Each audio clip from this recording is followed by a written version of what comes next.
The thunder of hooves shattered the morning quiet as Vivian Dawson fled across the open plain, her heart pounding harder than her mare's galloping stride. Behind her, gunshots cracked the air, bullets kicking up dust mere inches from her horse's hooves. She had exactly $15 to her name, a letter from her deceased father, and the terrible knowledge that she'd just ridden into and hastily out of a town that wanted her dead. New Mexico Territory, 1876, Vivian's lungs burned with each desperate breath as she urged her mare forward. The town of Rattlesnake Gulch receded behind her, but the riders pursuing her showed no signs of giving up the chase. Her chestnut mare, Penny, was tiring fast. They'd been traveling for days, searching for her father's old mining partner when she'd made the fatal mistake of asking questions in the wrong saloon. "Come on, girl," Vivian whispered, leaning low over Penny's neck. "Just a little further." The vast landscape of mesas and scrubland stretched before her, offering nowhere to hide. Her pale blue riding dress was torn at the hem, her honey blonde hair falling loose from its pins. The desert sun beat down mercilessly, and Vivian knew that even if she outran these men, the wilderness might claim her just as surely. A ridge loomed ahead if she could just make it over. Perhaps she could find some gulch or arroyo to disappear into. Penny summoned a final burst of speed, her flanks lathered with sweat. As they crested the ridge, Vivian risked a glance back. 3 riders still in pursuit, their faces set with grim determination. When she turned forward again, her heart nearly stopped. The ridge dropped off steeply on the other side, and Penny, unable to halt her momentum, stumbled down the incline. Vivian felt herself pitching forward, then the world tilted and spun as she was thrown from the saddle. She hit the ground hard, tumbling through scrub brush and rocks before coming to a stop against a twisted juniper tree. Pain exploded through her left ankle and side. Penny whinnied in distress, but remained standing several yards away. Vivian tried to stand, but her ankle gave way beneath her. The sound of hoofbeats grew louder as her pursuers approached the ridge. "No," she murmured, tears stinging her eyes. After everything, her father's death, the discovery of his debts, the loss of their Pennsylvania home, to die here in the dust seemed unbearably cruel. Then, from somewhere to her right, came the thunder of another horse, riding fast and hard. Vivian tried to drag herself behind the juniper, fearing another attacker, when a tall figure on a midnight black stallion appeared, riding straight toward her. The horseman wore a dark hat pulled low, his face shadowed, a rifle balanced easily across his saddle. In one fluid motion, the stranger swung down from his horse, positioned himself between Vivian and the ridge, and leveled his rifle toward her pursuers. 3 shots cracked in rapid succession, precise warning shots that kicked up dust at the feet of the approaching horses. "That's far enough," the stranger called out, his voice deep and steady. "The lady's under my protection now." The 3 riders halted at the top of the ridge, conferring among themselves. One of them, a heavy-set man with a red bandana, called back, "This ain't your business, mister. That woman's stolen property from Rattlesnake Gulch." "Didn't steal a thing," Vivian managed to say, though her voice was little more than a whisper. The stranger glanced back at her briefly before returning his attention to the men. "3 men chasing 1 woman miles from town. Doesn't look like justice to me. Looks like something else entirely." His rifle remained perfectly steady. "You boys turn around now, or the next shots won't hit dirt." Something in his tone, the absolute certainty in his voice, made the men hesitate. After a tense moment that seemed to stretch endlessly, they slowly backed their horses away. "This ain't over," the man in the bandana called. "Jasper'll want to know what happened to her." "Then Jasper can come find me himself," the stranger replied evenly. "Name's Yates Zimmerman. I'll be at Silverado. He knows where to find it." The men finally turned and rode away, though not without several backward glances.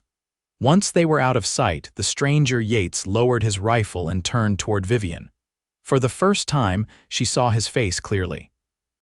He couldn't have been more than 30, with a strong jaw darkened by stubble and eyes the color of a summer storm gray with flecks of blue. A thin scar ran along his right cheekbone, and his sun-bronzed skin spoke of years under the open sky. He wasn't handsome in the conventional way of the gentleman Vivian had known back east, but there was something compelling in his weathered features. "Can you stand?" he asked, approaching slowly as if afraid she might bolt like a frightened animal.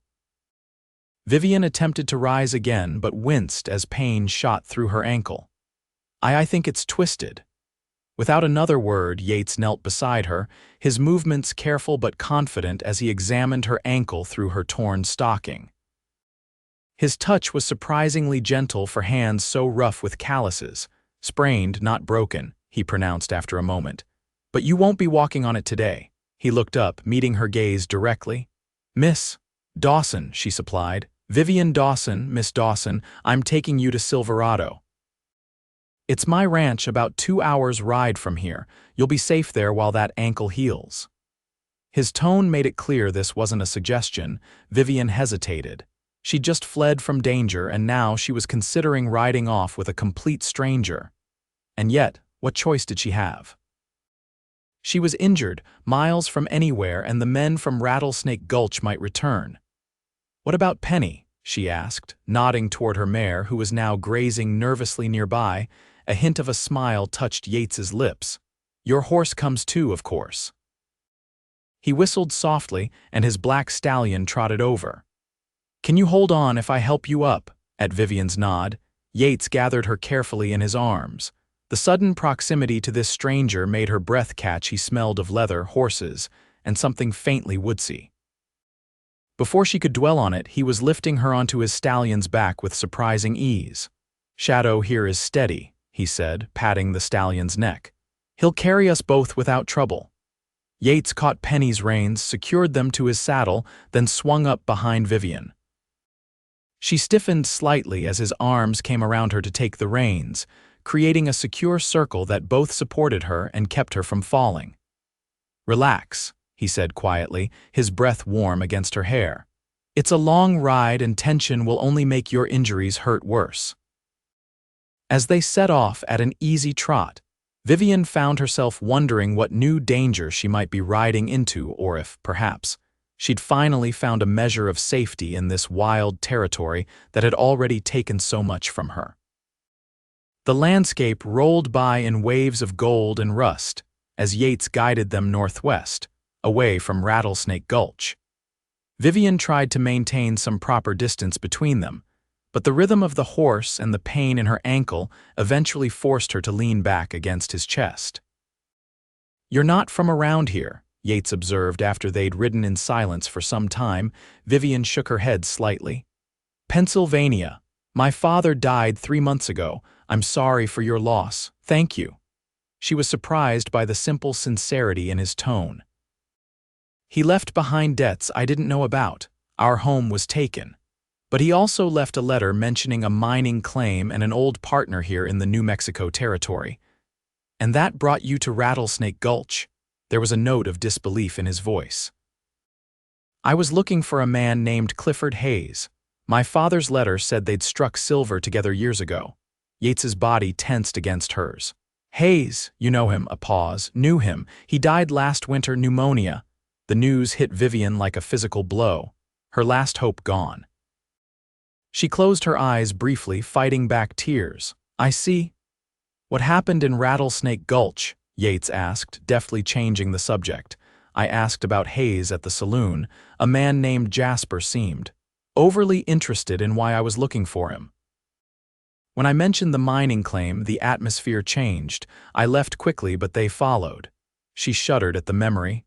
"I didn't steal anything. I don't know why they chased me." "Jasper Holt," Yates supplied, his voice hardening, "runs Rattlesnake Gulch like his personal kingdom. If Hayes had a valuable claim, Jasper would want it." They fell silent as the horse climbed a gentle rise. At the top, Yates reined in, allowing Vivian her first view of where they were headed. The land spread out before them, a vast valley cradled by distant mountains. A river snaked through the center, its banks lined with cottonwoods, And there, nestled against the foothills, stood a sprawling ranch Silverado. "It's beautiful," Vivian said softly. "Been building it for 7 years," Yates replied, a note of pride in his voice. "Started with nothing but that cabin by the creek and a handful of cattle." As they descended into the valley, Vivian observed the ranch growing larger. Several outbuildings surrounded a 2-story main house built of timber and stone. Corrals held horses, and in the distance, she could see cattle grazing on the lush grass near the river. 3 men on horseback rode out to meet them as they approached. Yates raised a hand in greeting but kept Shadow at a steady pace. "Boss," the oldest of the 3 men called out, his weathered face creasing with concern when he spotted Vivian. "Everything all right. We have a guest, Samuel," Yates replied. "Miss Dawson had some trouble with Jasper's boys over at Rattlesnake Gulch." Samuel's expression darkened. "Those snakes don't know when to stay in their hole." He tipped his hat to Vivian. "Madam, Miss Dawson's injured," Yates continued. "Send Miguel to fetch Doc Evans from town and have Rosa prepare the guest room." Samuel nodded and turned his horse toward the ranch, while the other 2 riders, younger men who looked at Vivian with undisguised curiosity, fell in alongside them as an escort. When they reached the main house, Yates dismounted first, then lifted Vivian down with the same careful strength he'd shown earlier. One of the young cowboys took charge of both horses, leading them toward the stables. "This way," Yates said, and before Vivian could protest, he'd scooped her up into his arms again, carrying her up the steps to the wide porch that wrapped around the front of the house. The door opened before they reached it, revealing a plump, middle-aged woman with silver-streaked black hair and kind eyes. "Samuel told me to expect a guest," she said, her accent revealing her Mexican heritage. "Dios mío, what happened to her?" "Fall from her horse, Rosa," Yates explained as he carried Vivian into a spacious front room furnished with solid, well-crafted pieces that spoke of comfort rather than ostentation. "Sprained ankle, maybe some bruised ribs." Rosa clicked her tongue sympathetically. "The guest room is ready. I will bring hot water and bandages." Vivian felt overwhelmed by the sudden flurry of activity around her. Just hours ago, she'd been fleeing for her life. Now she was being carried through a stranger's home while people rushed to tend to her. It was all happening too quickly. "Mr. Zimmerman," she began, "I appreciate your help, but I don't want to impose." "Yates," he corrected as he carried her up a wide staircase. "And it's no imposition. Jasper's men won't give up easily, and until we know exactly what they are after, you're safer here." They reached a sunlit bedroom at the end of the hallway. Yates set Vivian gently on the edge of a large 4-poster bed with a hand-stitched quilt. The room was simply but comfortably furnished, with a dresser, washstand, and rocking chair by the window that overlooked the valley. "Rest," Yates said, stepping back. "Rosa will help you get settled, and the doctor should be here soon. We can talk more once you're feeling better." With that, he nodded and left the room, closing the door behind him. Vivian stared after him, still trying to make sense of how completely her circumstances had changed in the span of a single day. Rosa bustled in moments later with linens, a basin of steaming water and bandages. "That ankle needs wrapping," she said matter-of-factly, setting down her supplies. "And you need clean clothes. I have a nightgown and robe you can use until we wash your things." As the older woman helped her clean up and change, Vivian found herself studying the room more closely.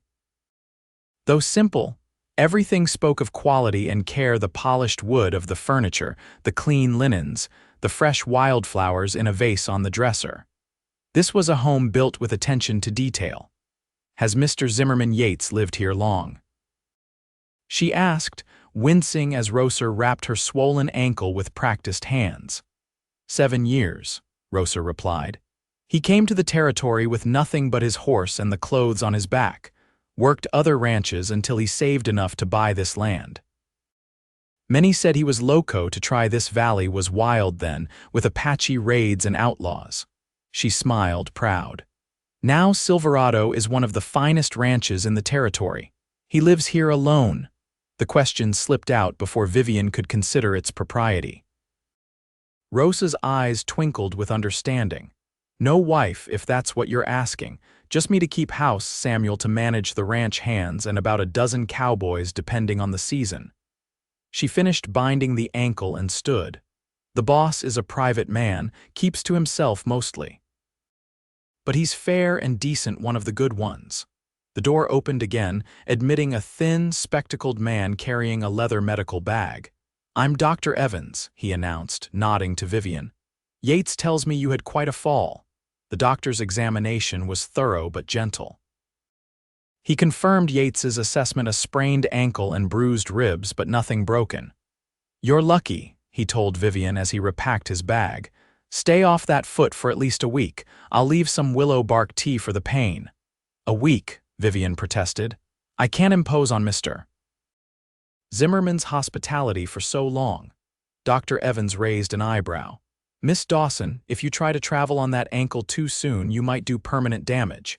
Besides," he added with a hint of a smile, "if Yates Zimmerman didn't want you here, you wouldn't be here. He's not a man who does anything he doesn't want to do." After the doctor left, Rosa brought a tray with a light supper and the promised willow bark tea. "Drink it all," she instructed. "It tastes terrible but will help with the pain." Left alone, Vivian sipped the bitter tea and watched the sun setting over the mountains through her window.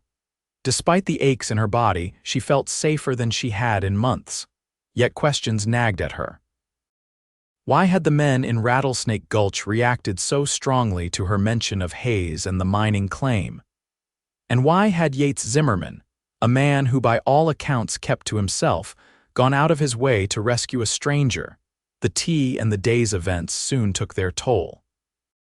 As darkness fell over Silverado, Vivian drifted into an exhausted sleep, her dreams filled with chasing hoofbeats and a pair of storm-gray eyes.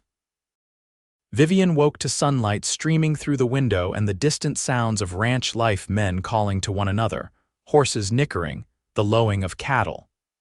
For a moment, she was disoriented, then the previous day's events came rushing back.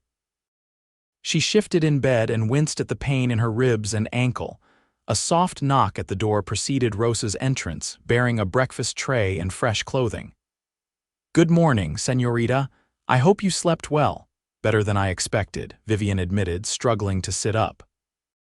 "Thank you for the breakfast, but I couldn't possibly accept more clothing." "Nonsense," Rosa interrupted, setting down the tray and helping Vivian arrange her pillows. "These were my daughters. She is married now, living in Santa Fe with her husband. They will fit you until yours are mended." The simple dress Rosa had brought was made of faded blue cotton, plain but clean and well made. After breakfast, Rosa helped Vivian dress and arranged her hair in a simple braid. "The boss has asked if you feel well enough for visitors," she said as she worked. "He wishes to speak with you." Vivian's heart quickened inexplicably. Yes, of course. When Yates entered the room a short while later, Vivian was struck again by his commanding presence.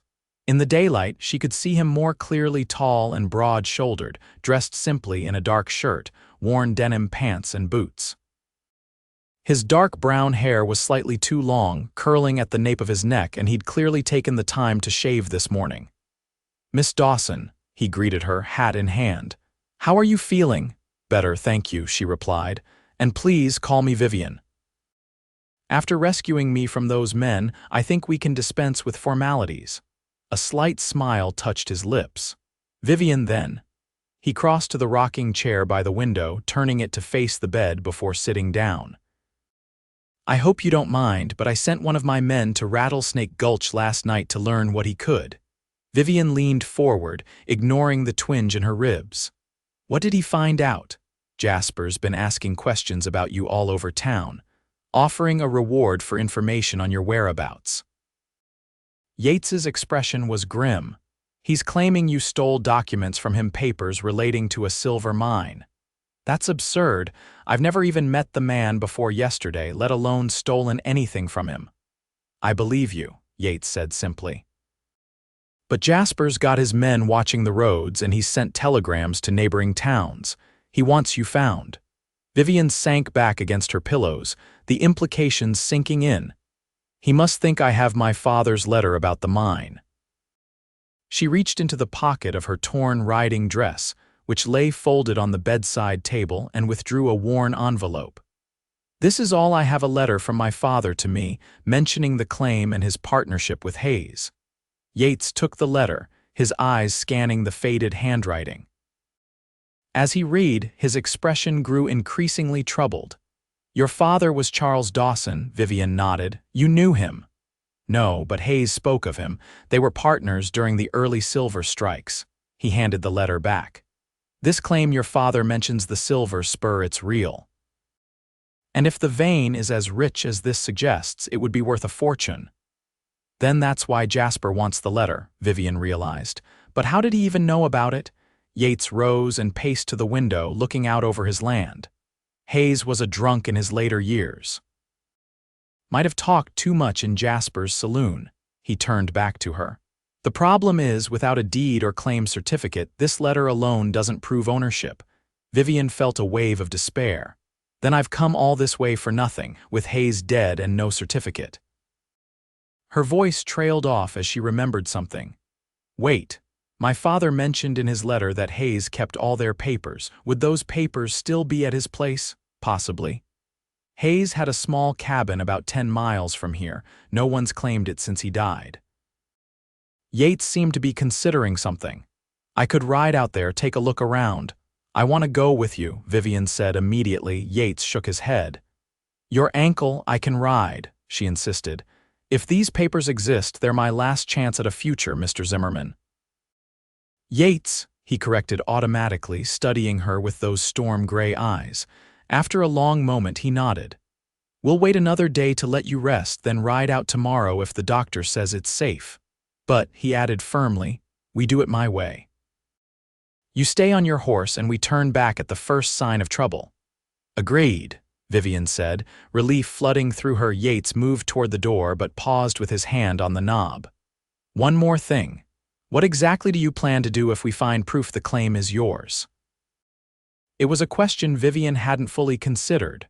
I suppose I'd sell it, use the money to start a new life somewhere. And if Jasper Holt decides he wants that claim regardless of who legally owns it, the implication was clear. A woman alone would have little recourse against a man like Jasper in these territories. I don't know, she admitted, but I have to try. Yates nodded once as if her answer confirmed something for him. Rest today, we'll leave at dawn tomorrow. After he left, Vivian sank back against her pillows, mind racing. For the first time since her father's death, she felt a flicker of hope. If the silver spur claim was real and still valid, it could change everything. She just had to find the proof and somehow stay ahead of Jasper Holt. The next morning dawned clear and cool. Yates had arranged for a gentle mare to replace Penny, whose leg had been strained during their escape from Rattlesnake Gulch. Dr. Evans, though reluctant, had agreed Vivian could ride if she was careful and used a special stirrup to support her injured ankle. Rosa had provided Vivian with riding clothes that had belonged to her daughter's sturdy brown pants that scandalized Vivian at first but proved remarkably practical. A simple white blouse and a leather vest. A wide-brimmed hat completed the outfit, protecting her fair skin from the harsh sun. You look like you belong here, Yates commented when she met him in the yard, his expression unreadable as he helped her onto the mare. Samuel and 2 other ranch hands would accompany them, a precaution Yates insisted on, given Jasper's interest in Vivian. They rode out as the sun crested the eastern mountains, the air still cool and sweet with the scent of sage and pine. Vivian found herself studying Yates as they rode. There was an ease to him in the saddle, a oneness with his horse that spoke of a lifetime spent riding. He was vigilant, his eyes constantly scanning their surroundings, yet he also seemed perfectly at home in this wild landscape. How did you end up in the New Mexico territory? She asked when they paused to rest the horses beside a small stream. Yates took his time answering as if weighing how much to share. War changes a man, he finally said. After Appomattox, I couldn't go home to Virginia, too many ghosts. He gazed out at the distant mountains, came west looking for something new. Worked cattle drives, broke horses, saved every penny. When I found this valley, I knew it was where I was meant to be. You built something remarkable, Vivian observed. My father would have admired that. He always believed in making something from nothing. A shadow crossed Yates's face. Hayes said Charles Dawson was a fair man. Honest. Said they struck the Silver Spur claim together in '58 before the war changed everything. That sounds like my father, Vivian said softly. He never spoke much about his time out west. I think he regretted leaving it behind. They rode on through increasingly rugged terrain. By midday, they reached a narrow canyon where a small cabin stood nestled against the rock face, nearly hidden by overgrown brush. A crude wooden cross marked a grave site nearby. Hayes's place, Yates confirmed, dismounting. He helped Vivian down, his hands lingering at her waist a moment longer than necessary. Stay close. The cabin was a simple one-room affair, dusty and undisturbed since its owner's death. Cobwebs draped the corners, and the few pieces of furniture were covered in a thick layer of dust. A stone fireplace dominated one wall, cold ashes still in the grate. Look for anything that might contain papers, Yates instructed as Samuel and the other men kept watch outside. A strongbox, hidden compartments in the furniture. Vivian moved carefully around the small space, mindful of her ankle. She examined a crude desk in the corner, finding only old newspapers and empty bottles. A trunk at the foot of the bed contained nothing but moth-eaten clothing. Disappointment began to settle in her chest. There must be something, she murmured, looking around desperately. Her gaze settled on the stone fireplace. Wait, look at the hearthstones. That one seems different from the others. Yates knelt by the fireplace, examining the stone she'd indicated. It was slightly smaller than the others, with a tiny gap around its edges. He worked his knife into the gap and pried. The stone came loose, revealing a small cavity beneath. Inside was a tin box, rusted at the edges but intact. Yates lifted it out, the metal scraping against stone. This could be it. With trembling fingers, Vivian opened the box. Inside lay several folded documents, yellowed with age but legible. She spread them on the dusty table, Yates leaning close beside her as they examined the papers. The deed to the Silver Spur, she breathed, holding up one document. Registered to Clifford Hayes and Charles Dawson in 1858. And here's the claim certificate, Yates added, pointing to another paper, with the survey coordinates. Vivian's heart raced as she continued sorting through the papers. There's more letters between them, maps of the mine workings, even production records from the first year. She looked up at Yates, her eyes shining. It's real, the mine is real, and half of it belongs to me. Yates's expression was difficult to read. According to these records, they extracted a fair amount of silver before your father returned east. Then the war broke out. Hayes kept working it, for a while it seems, but these records stop in '65 after that. Yates shuffled through the remaining papers. Nothing. Maybe he abandoned it, Vivian suggested, or perhaps the vein played out. Yates shook his head slowly. I don't think so. He held up a map, pointing to notations in the margins. These markings suggest they just opened a new shaft when operations ceased. Hayes wouldn't have abandoned a promising vein. Then why stop? Vivian wondered. That, came a new voice from the doorway, is a very interesting question. Both Yates and Vivian whirled to see a tall, imposing figure filling the cabin's entrance.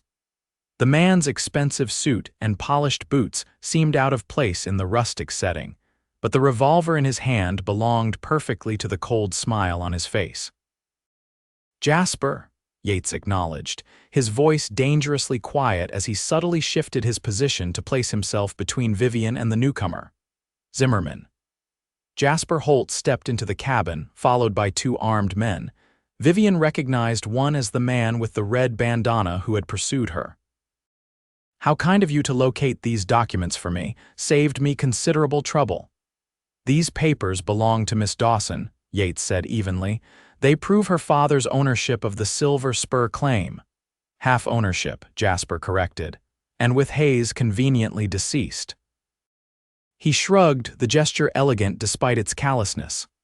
A shame about your men outside, by the way, they're temporarily indisposed. Fear clutched at Vivian's heart. What have you done to them? Nothing permanent. Yet. Jasper's cold eyes fixed on her. You've led me on quite a chase, Miss Dawson, all for some worthless old papers. If they're worthless, Yates challenged.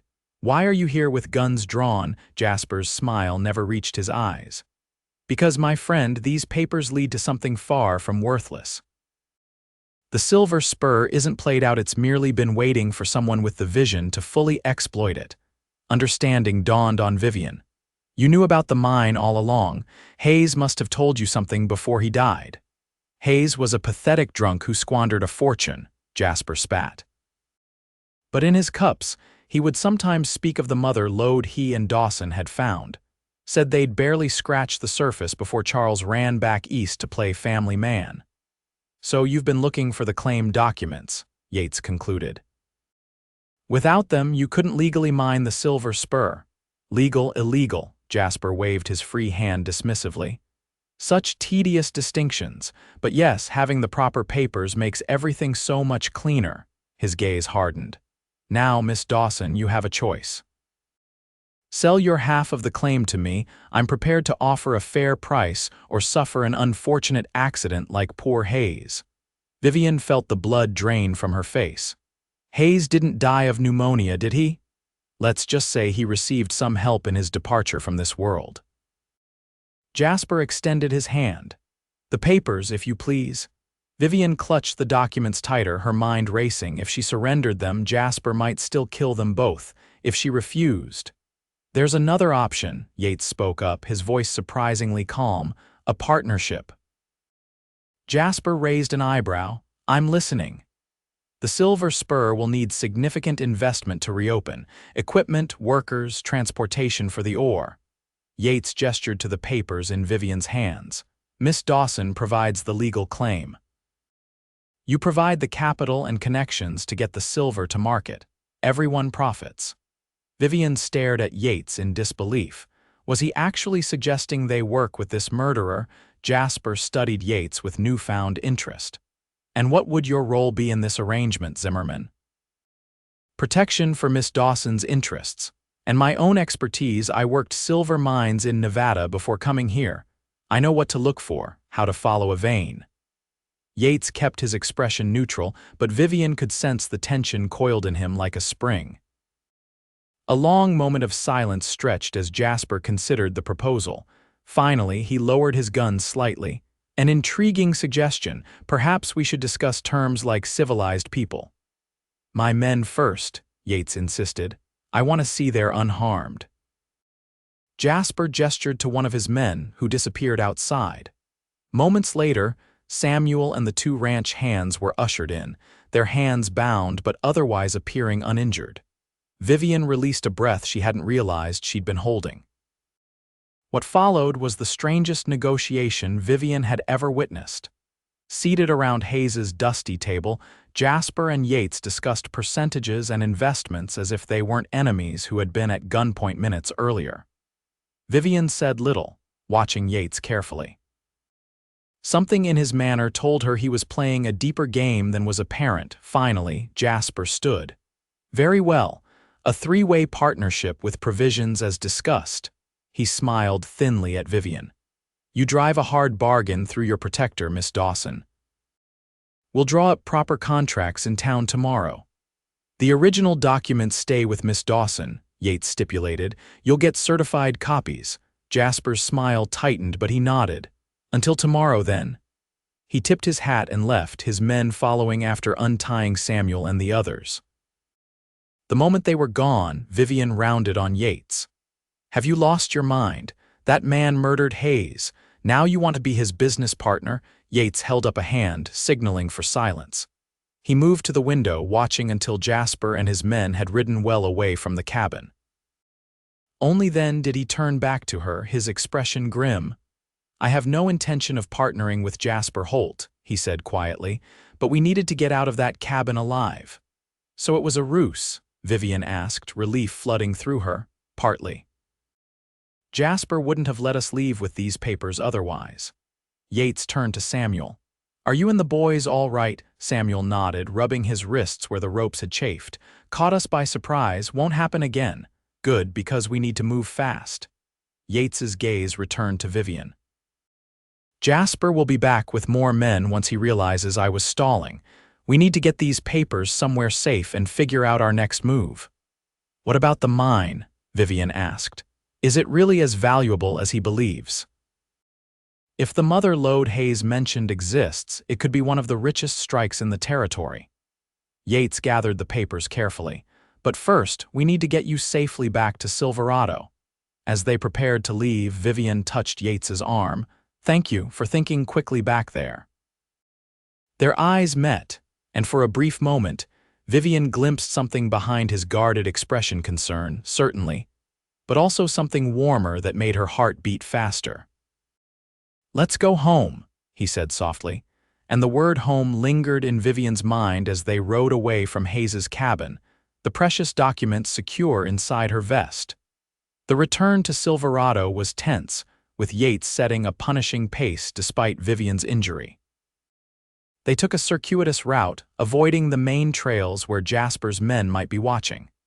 By the time the ranch came into view, the sun was sinking low, painting the valley in hues of gold and crimson. Samuel, post extra guards tonight, Yates instructed as they reached the ranch yard. I don't trust Holt to wait until morning. Inside the main house, Rosa exclaimed over Vivian's exhausted state and insisted on helping her bathe and change while Yates called a meeting with his most trusted men. When Vivian finally emerged, dressed in a fresh cotton dress Rosa had provided, she found Yates waiting for her in the study, a room she hadn't seen before. It was undeniably masculine dark wood paneling, bookshelves filled with leather-bound volumes, a massive desk, and chairs of polished leather. A fire crackled in the stone fireplace despite the warm evening, and Yates stood before it, staring into the flames. You should be resting, he said without turning. I think we're past the point where rest is a priority, Vivian replied, moving further into the room. The silver spur documents lay spread across the desk, alongside maps of the surrounding territory. Have you decided what to do? Yates finally turned to face her. He'd changed as well into a clean shirt and vest, his hair still damp from washing. We have options, none of them perfect. He gestured for her to sit in one of the chairs. Jasper won't honor any agreement we make. The moment he gets legal access to the mine, we become liabilities. So we can't meet him tomorrow, Vivian concluded. No, but if we don't, he'll come looking for us here. Yates paced the length of the study. I've sent men to scout the Silver Spur site. I need to know exactly what we're dealing with before deciding our next move. Vivian studied him curiously. Our next move? This is my father's claim, Mr. Zimmerman. I appreciate your help, but Yates, he corrected automatically, then sighed. Vivian, be realistic. You're a woman alone in a territory where law is whatever the strongest man says it is. Jasper has money, men, and influence with the territorial government, so I should just give up. Sell my birthright to a murderer, anger flared in her. I came west to find a future, not to surrender at the first sign of trouble. A hint of a smile touched Yates's lips. No one's suggesting surrender, but this situation requires strategy, not just courage.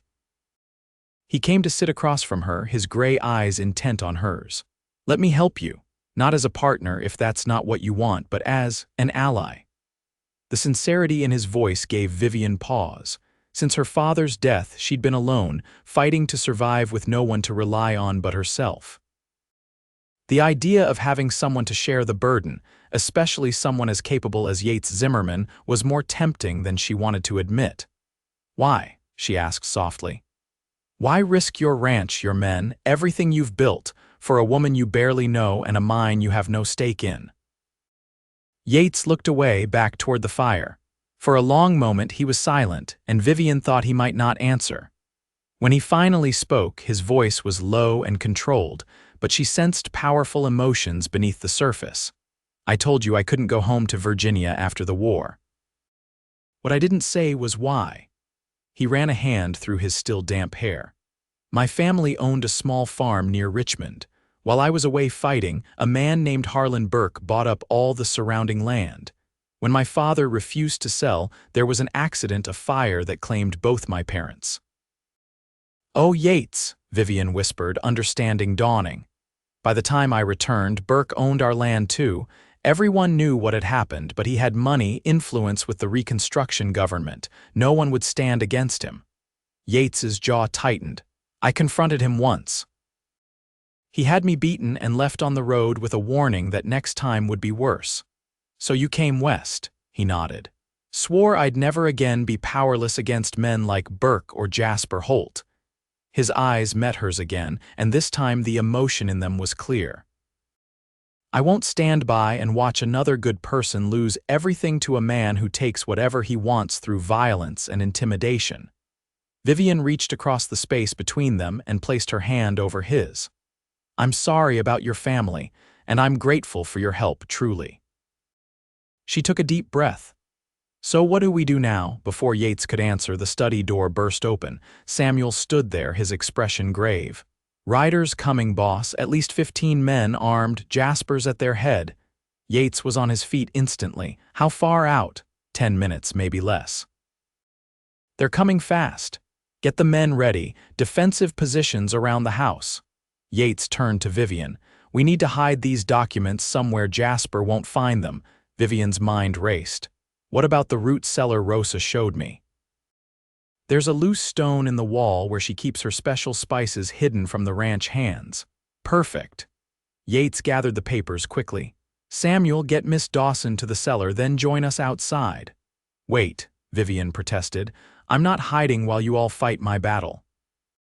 Yates paused, looking at her with an expression that mingled exasperation and admiration.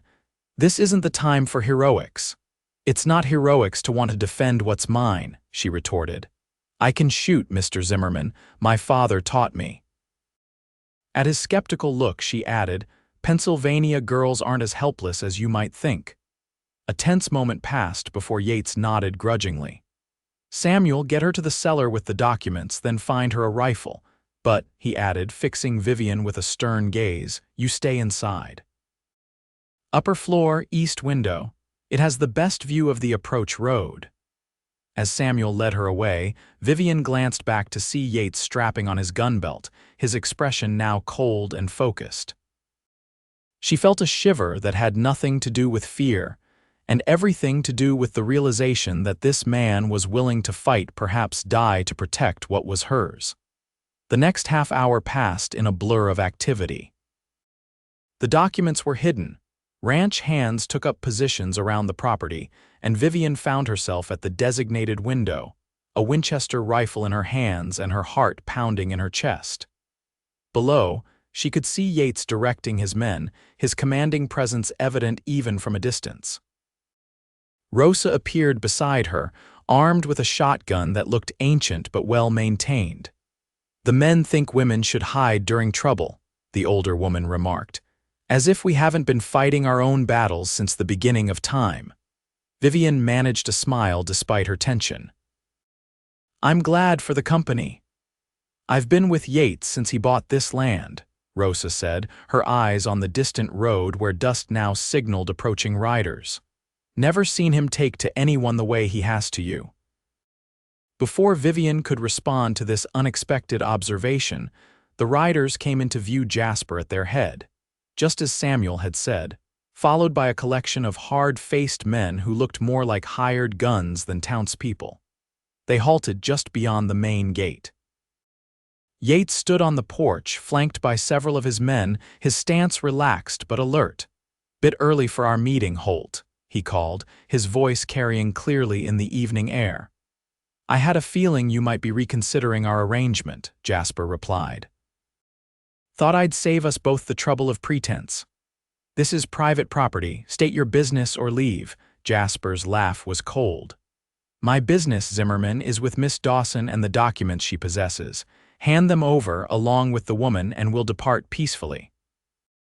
"Not going to happen," Yates replied evenly. Then I'm afraid we'll have to take them by force, Jasper said, signaling to his men.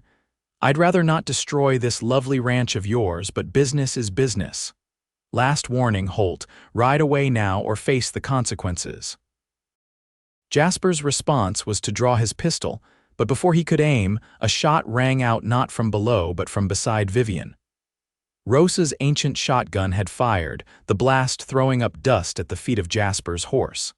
The animal reared in panic, nearly unseating its rider. It was as if a dam had broken. Suddenly gunfire erupted from both sides, men diving for cover, bullets splintering wood and shattering windows. Vivian raised her rifle, took careful aim at a man trying to flank Yates's position and fired. The man dropped, clutching his shoulder. Good shot, Rosa approved, reloading her shotgun. The battle seemed to stretch endlessly, though in reality it couldn't have lasted more than 15 minutes. Yates's men, fighting on familiar ground with prepared positions, had the advantage despite being outnumbered. Vivian lost count of how many times she fired, always aiming to wound rather than kill. Her father's lessons from long ago hunting trips guiding her hands. Then, through the smoke and chaos, she saw Jasper break away from the main fight, heading not toward the house but toward the stables at the rear of the property. Yates, engaged with 2 attackers, hadn't noticed.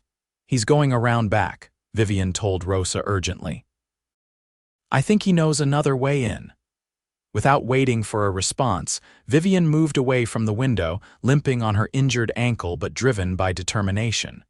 She descended the back stairs as quietly as possible, rifle ready. The rear of the house connected to a covered walkway that led to the kitchen garden and beyond that the stables. She reached the kitchen just as the back door burst open.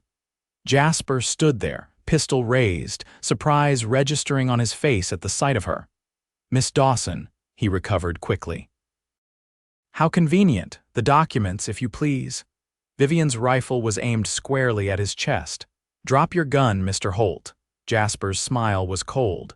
You won't shoot me, Miss Dawson. A genteel Eastern lady like yourself doesn't have the stomach for it. My father always said to shoot a snake before it strikes, Vivian replied, her voice steadier than she felt. Drop the gun or find out how well he taught me. For a tense moment, they stood frozen in a deadly tableau. Then, almost imperceptibly, Jasper's hand began to tighten on his pistol. Vivian fired. The bullet struck Jasper's arm, causing him to drop his weapon with a howl of pain. He lunged for it with his other hand, but before he could reach it, the kitchen door behind Vivian burst open and Yates rushed in, his own gun trained on Jasper. It's over, Holt, he said, his voice like steel. Your men are retreating. The territorial marshal is on his way. One of my men rode for him when we first spotted your approach. Jasper straightened, clutching his bleeding arm, his face a mask of hatred. This isn't finished, Zimmerman. A bullet today, the law tomorrow, one way or another, I'll have that mine. The only place you're going is prison, Yates replied. Murder, attempted murder, trespassing, assault, the list is long enough to keep you locked away for years. He glanced at Vivian, a flash of concern breaking through his hard expression. Are you all right? She nodded, suddenly aware of how badly her hands were shaking now that the immediate danger had passed. Samuel and 2 other ranch hands arrived to secure Jasper, binding his wound and tying his hands before leading him away.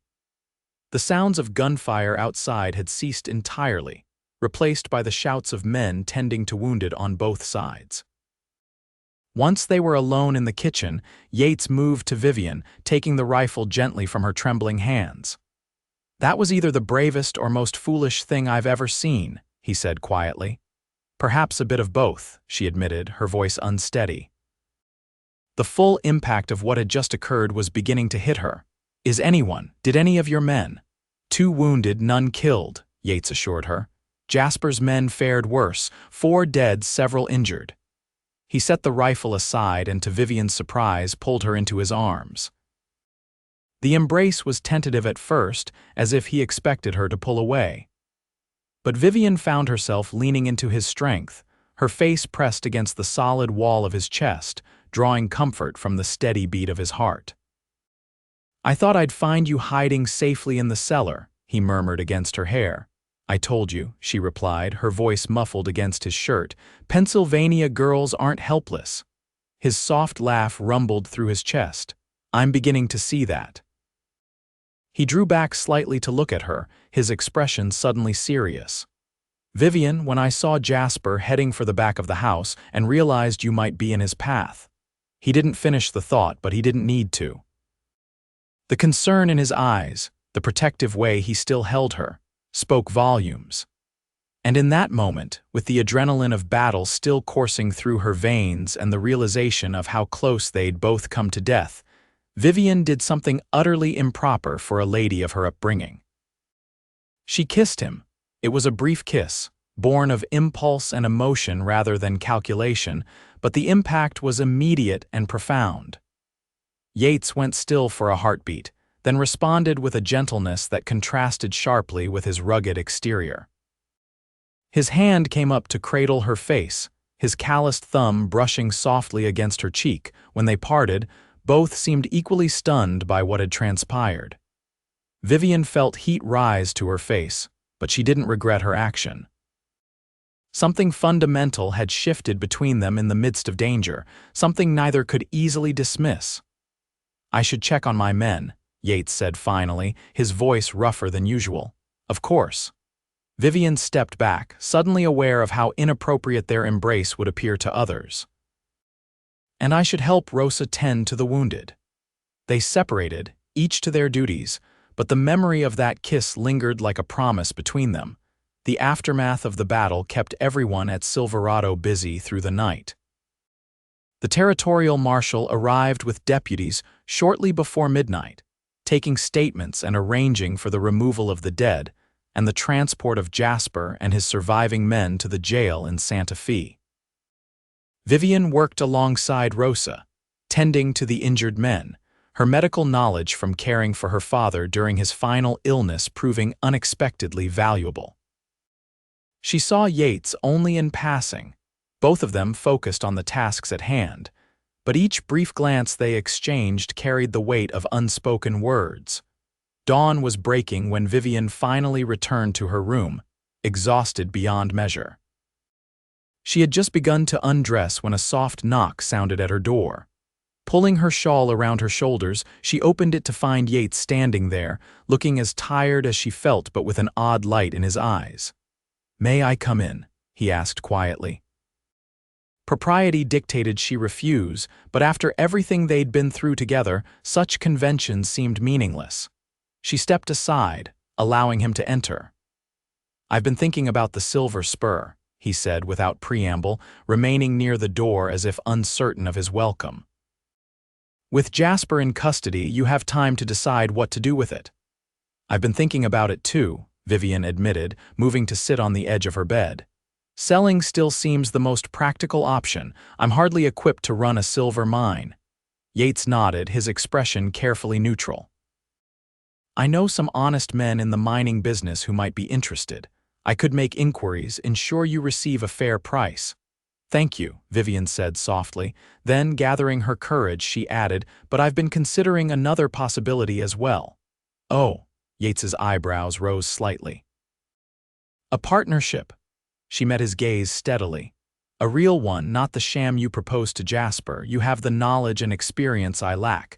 Together we might make the Silver Spur into something significant." Yates studied her for a long moment. "Why would you offer this? You barely know me." "I know enough," Vivian replied simply. "I know you're a man of honor. I know you built this ranch from nothing through hard work and determination. And I know—" She hesitated, then plunged ahead. "I know that when you kissed me, it felt right in a way nothing has since my father died." A flash of emotion crossed Yates's face, surprise, followed by something warmer. "Strictly speaking, you kissed me," he pointed out, the hint of a smile tugging at his lips. A technicality, Vivian dismissed with a small smile of her own. Yates moved further into the room, stopping before her. "A business partnership is one thing," he said carefully. "But I sense you might be proposing something more." Vivian rose to face him, her heart pounding. Perhaps I am. Is that so terrible, not terrible, he murmured, reaching out to touch her cheek with gentle fingers. But I need to be sure this isn't just gratitude or the aftermath of danger. You have options now, Vivian. You could sell the mine, return east, build a comfortable life among your own kind. My own kind, she raised an eyebrow. You mean people who turned their backs on my father and me the moment our fortunes changed? Who watched as our home was sold to pay debts? She shook her head. I have nothing to return to. And here, what do you have here? Vivian took a deep breath. A chance, a future. And perhaps, if you're willing, someone to build that future with. For a long moment, Yates simply looked at her, his gray eyes searching hers as if trying to read the truth of her words. Then, slowly, he took her hands in his. I've been alone a long time, he said quietly. Built walls around myself so high I thought nothing could breach them. Then you arrived, stubborn and brave and far too reckless for your own good, and suddenly, those walls didn't seem so important anymore.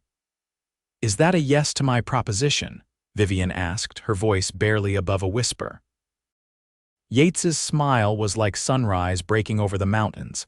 To the business partnership, certainly, as for the rest. He drew her closer. I think we might need to negotiate terms more thoroughly. This time it was Yates who initiated the kiss, and there was nothing tentative about it. His arms encircled her, drawing her against the solid warmth of his body, and Vivian responded with all the pent-up emotion of the past day's fear transformed into relief, uncertainty into hope, and the undeniable attraction that had been building between them from the moment he'd found her injured on the ridge. When they finally parted, both breathing hard, Yates rested his forehead against hers. You should rest, he said reluctantly. We can talk more after you've slept. Vivian nodded, though she was reluctant to see him go. Will you stay, just to sleep? She added quickly. I don't think I want to be alone right now. It was improper, scandalous even, but in that moment, conventional standards seemed far less important than the comfort of his presence. Yates hesitated only briefly before nodding. He removed his boots and vest, then stretched out on the bed beside her, drawing her into the circle of his arms. Sleep, he whispered, pressing a kiss to her temple. I'll be here when you wake. Secure in his embrace, Vivian closed her eyes, allowing exhaustion to claim her at last. Her last conscious thought was that she had indeed wandered into the wrong town, but in doing so, had somehow found exactly where she was meant to be. 3 months later, Vivian stood at the entrance to the Silver Spur mine, watching as men emerged from the shaft with ore carts filled with silver-bearing rock. The mine had exceeded even their most optimistic expectations, with the mother lode haze had spoken of yielding rich veins that seemed to extend deep into the mountain. So much had changed since that fateful day she'd fled Rattlesnake Gulch.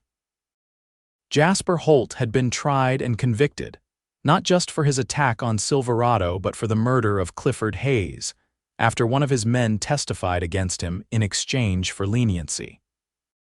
The town of Rattlesnake Gulch, freed from Jasper's influence, was slowly transforming under new leadership, even considering a change of name to distance itself from its troubled past. And Vivian herself had changed perhaps most of all. Gone was the desperate Eastern lady in her torn blue riding dress. In her place stood a confident woman in practical clothes, her skin sun-kissed, her honey blonde hair braided simply down her back. She knew the operations of the mine as well as any of the men who worked it, having studied everything from geology to assaying with determined focus, admiring our handiwork. A familiar voice asked from behind her. Vivian turned to find Yates approaching, looking every inch the successful mine owner in his well-cut clothes, though he still wore the same worn hat he'd had when they met. The past months had been good to him as well. The constant tension he'd carried seemed to have eased, and he smiled more readily than before. Just thinking about how far we've come, she replied as he reached her side. The first shipment to the smelter in Denver leaves tomorrow. Samuel says it should fetch at least $10,000. A good start. Yates slipped an arm around her waist, a gesture that no longer raised eyebrows among their workers. Their relationship had evolved alongside their business partnership, growing deeper and stronger with each passing day. "But I didn't ride all the way out here to discuss profits." Vivian looked up at him curiously. "Oh, what brings the busy ranch owner to our humble mine then?" "Two things," he said, reaching into his pocket. "First, a letter arrived for you." Vivian took the envelope, recognizing the handwriting immediately. "From my aunt in Boston." She'd written to her father's sister weeks ago, one of the few family connections she still maintained, explaining her new circumstances. Opening the letter eagerly, she scanned its contents, her smile growing wider as she read. "She's delighted about the mine," Vivian summarized. "Says father would have been proud, and—" She looked up at Yates with shining eyes. "She's planning to visit next spring if her health permits." "I look forward to meeting her," Yates said sincerely. "And the second matter," Vivian prompted, noting a sudden tension in his posture. Yates took a deep breath, then reached into his pocket again. This time he withdrew a small velvet box. "I had planned a more romantic setting for this," he admitted. "Perhaps sunset on the ridge overlooking Silverado or beside the river where the wildflowers grow." Vivian's heart began to race as he opened the box, revealing a ring with a simple but beautiful diamond set in silver. "But then I realized," he continued, "that here at the mine that brought us together might be the most fitting place after all." He took her hand, his gray eyes serious as they met hers. "Vivian Dawson, when you wandered into the wrong town and I rode after you, I had no idea I was riding toward my own future. You've brought light back into my life, challenged me, partnered with me in ways I never thought possible." He went down on one knee, still holding her hand. "I love you. Will you marry me? Be my wife, my partner in all things for the rest of our days?" Tears welled in Vivian's eyes. "Yes," she whispered, then louder. "Yes, Yates Zimmerman, yes to all of it." As he slipped the ring onto her finger, then rose to pull her into a kiss that promised a lifetime of tomorrows, Vivian thought again of that desperate flight from Rattlesnake Gulch. She had been so certain it was the worst day of her life, never imagining it would lead to the best. Sometimes, she reflected as Yates lifted her into his arms and swung her around in celebration, wandering into the wrong place was exactly how you found where you truly belonged. 1 year later, spring 1878, the wedding of Yates Zimmerman and Vivian Dawson was the social event of the season in the New Mexico territory. Held on the grounds of Silverado Ranch, with the mountains providing a majestic backdrop and the valley in full spring bloom, the celebration drew people from near and far. The territorial governor himself attended, along with Vivian's aunt from Boston, mining partners from Colorado, and even a few reformed citizens from what was now known as Silver Creek, formerly Rattlesnake Gulch. "Mrs. Zimmerman," Yates murmured against Vivian's ear as they danced beneath lanterns strung from the cottonwood trees. "I still can't quite believe you're my wife." Vivian laughed, radiant in her cream-colored gown with silver embroidery that subtly honored the mine that had brought them together. "Believe it," she replied, squeezing his hand. "You're stuck with me now for better or worse." "Only better ahead, I think," he said, gazing around at the thriving ranch that now served as the headquarters for their growing enterprises. The Silver Spur mine had proven even richer than they'd hoped, with 3 new shafts producing ore that rivaled the best in the territory. Rather than selling, they had reinvested the profits, expanding both the mine and the ranch, employing dozens of workers and transforming the local economy. Vivian followed his gaze, sharing his pride in what they'd built together. "We should visit the new schoolhouse next week," she suggested. "The teacher says they need more books." The school had been Vivian's project, established to serve the children of their workers and neighboring ranches. It was one of several community improvements she had championed, along with a small hospital and a library. "Whatever you want," Yates agreed readily. He had learned early in their relationship that Vivian's ideas, while sometimes unconventional, were invariably sound. His trust in her judgment had only grown with time. As the music changed to a livelier tune, Rosa appeared before them, her usually stern face softened with happiness. "Enough dancing for now," she instructed. "You must speak with your guests, especially that fancy governor who keeps looking this way." Yates groaned good-naturedly. "Politics, necessary politics," Vivian reminded him gently. "If we want the new railway spur built to connect with the mine." I know." He offered his arm to her with an exaggerated sigh. "Lead on, Mrs. Zimmerman." They circulated among their guests, accepting congratulations and discussing everything from cattle prices to mining regulations. Vivian's Aunt Martha, a formidable Boston matron who had initially been skeptical of her niece's new life, watched with grudging approval. "You've done well for yourself," she told Vivian when they had a moment alone. "This Zimmerman of yours is rough around the edges but solid where it counts. And this land," she gestured to the valley stretching before them, "there's a power to it. I can see why you chose to stay." "It chose me, I think," Vivian replied thoughtfully, "or perhaps we chose each other." She touched the silver locket at her throat, which contained a small portrait of her father. "Do you think he would have approved, Charles?" Martha considered this. "He was always more adventurous than the rest of us, left for the West when everyone told him to stay put." "Yes, my dear, I think he would be immensely proud of what you've accomplished." As the celebration continued into the night, Vivian found herself drawn back to Yates's side again and again, as if an invisible thread connected them. They had spent nearly every day together for a year, yet she never tired of his company, his quiet strength, or the way his eyes still lit up when she entered a room. Later, after most of the guests had departed and the lanterns were being extinguished, they stood together on the porch of what was now their home, the ranch house Yates had built and Vivian had helped make into a true home, filled with books, music, and comfortable spaces for the family they hoped to create. "Happy?" Yates asked simply, his arm around her waist. Vivian leaned into him, watching as the first stars appeared above the mountains. "Completely," she answered, "though I was thinking about something today." "What's that?" "The day we met. How close I came to never finding you." She turned in his arms to face him.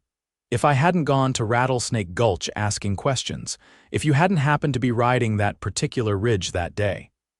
Yates brushed a stray curl from her face, his touch achingly tender. "I don't believe in coincidences, not anymore. I was meant to find you that day."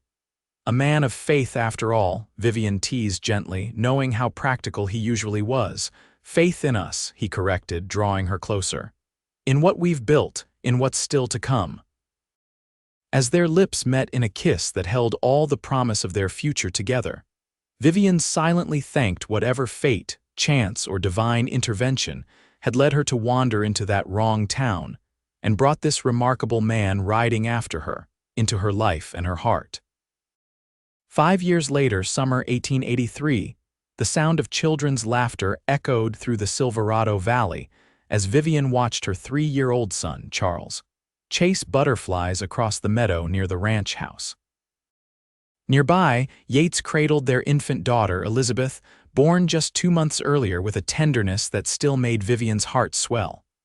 "Papa, look," Charles called excitedly, pointing to a particularly vibrant butterfly that had landed on a wildflower. "Blue one." "I see it, son," Yates called back, his voice filled with the quiet pride that emerged whenever he interacted with their children. "Careful not to touch its wings."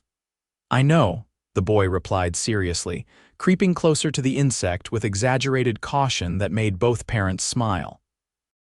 Vivian adjusted her position on the blanket they'd spread for their family picnic, wincing slightly at the twinge in her side.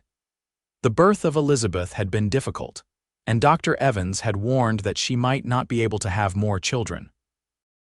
The news had saddened her briefly, but looking at her family now, Yates with their daughter, Charles with his boundless energy and curiosity, she felt nothing but gratitude for the life they'd created together. "He has your determination," Yates observed, nodding toward their son who was now attempting to construct a small enclosure of twigs around the butterfly and its flower. Never gives up once he sets his mind to something. And your patience, Vivian countered. I was never so methodical at his age. My father used to say I rushed at life like a cavalry charge.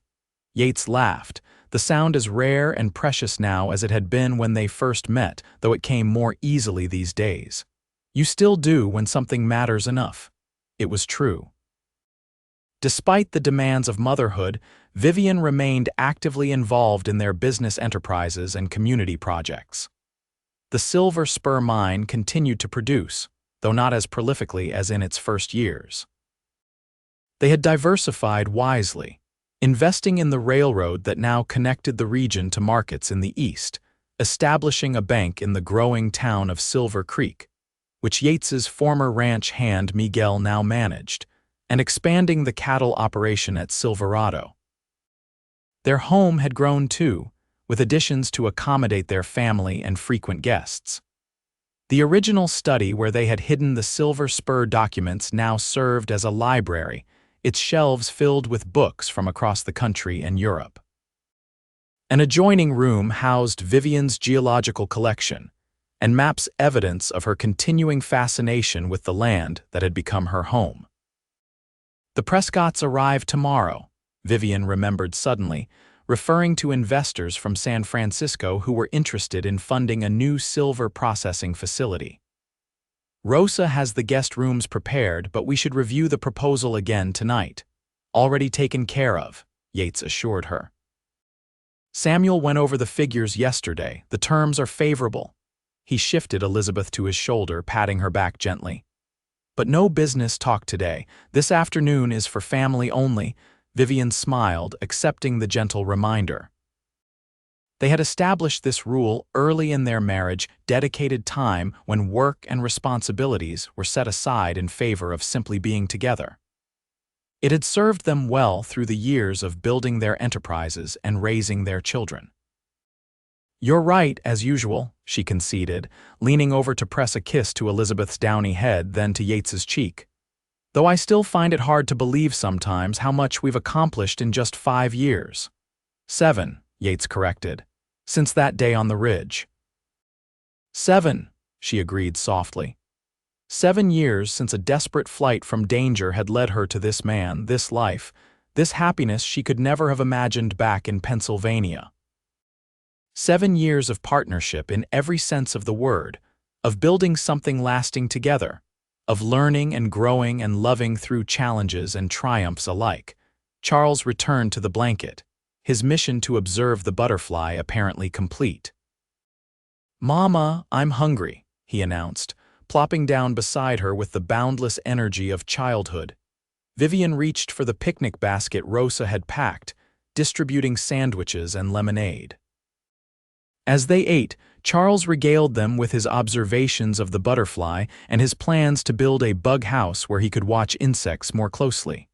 "Perhaps we could help you with that," Yates suggested. "A proper observation box with glass sides and air holes. Would you like that?"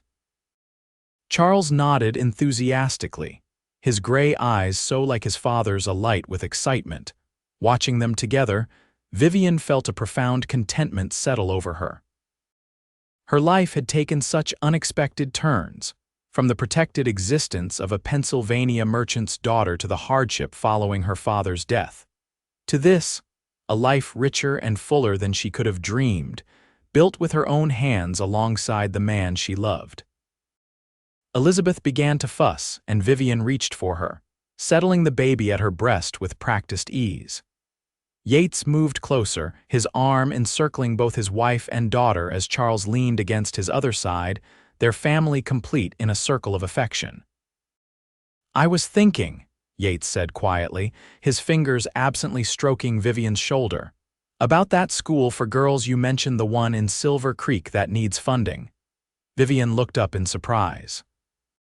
She had indeed mentioned the project, a school specifically designed to give young women educational opportunities beyond the basic schooling currently available, but hadn't pressed the matter knowing how many demands there were on their resources. "What about it?" she asked carefully. I think we should do it, Yates said simply. Not just provide funding, but establish it properly with a building, teachers, everything it needs to succeed long-term. Yates. Vivian began, touched by his support for a cause so dear to her heart. That would be a significant commitment.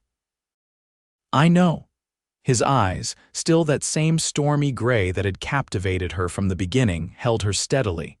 But our daughter should grow up in a world where girls have every opportunity to learn and thrive, just as her mother has.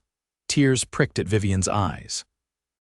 For all his outward practicality, Yates had a profound understanding of what truly mattered, not just business success or material comfort, but the creation of a better world for their children and others. We could name it after my father, she suggested, her voice thick with emotion. The Charles Dawson Academy for Young Women. Perfect, Yates agreed, pressing a kiss to her temple. We'll start the plans next week. Charles, who had been listening with the peculiar attentiveness children sometimes display when adults are speaking of serious matters, piped up. Will I go to the academy too, Papa? Yates chuckled. No, son, this school will be for girls like your sister, but you'll have your own school and then perhaps university if you're interested. I want to be like you, the boy declared, and run the ranch and the mine. You'll have time to decide what you want to be, Vivian told him gently. That's the gift your father and I want for you, both the freedom to choose your own path. As the afternoon waned, casting long shadows across the meadow, the family gathered their picnic things and began the short walk back to the ranch house. Charles ran ahead, still full of energy, while Yates carried the sleeping Elizabeth and Vivian walked beside him, her hand in his. Do you ever think about it? Yates asked suddenly. How differently things might have turned out if you hadn't wandered into Rattlesnake Gulch that day. Vivian considered the question seriously. Sometimes, she admitted. But then I look at our children, our home, everything we've built together, and I can't imagine any other life than this one. Yates squeezed her hand, his calloused palm warm against hers, the same strong, capable hands that had lifted her from danger that first day, that had built their home, that now so tenderly cradled their daughter. Neither can I, he said simply, and I wouldn't want to. As they reached the house, with its welcoming lights already glowing in the gathering dusk, Vivian paused to look back at the valley stretching behind them, the land that had become so much more than a place to live. It had become the foundation of their shared life, the setting for their love story, the legacy they would one day leave to their children. She had indeed wandered into the wrong town all those years ago. But Yates had ridden after her, brought her to safety, and in doing so had led them both exactly where they were meant to be together.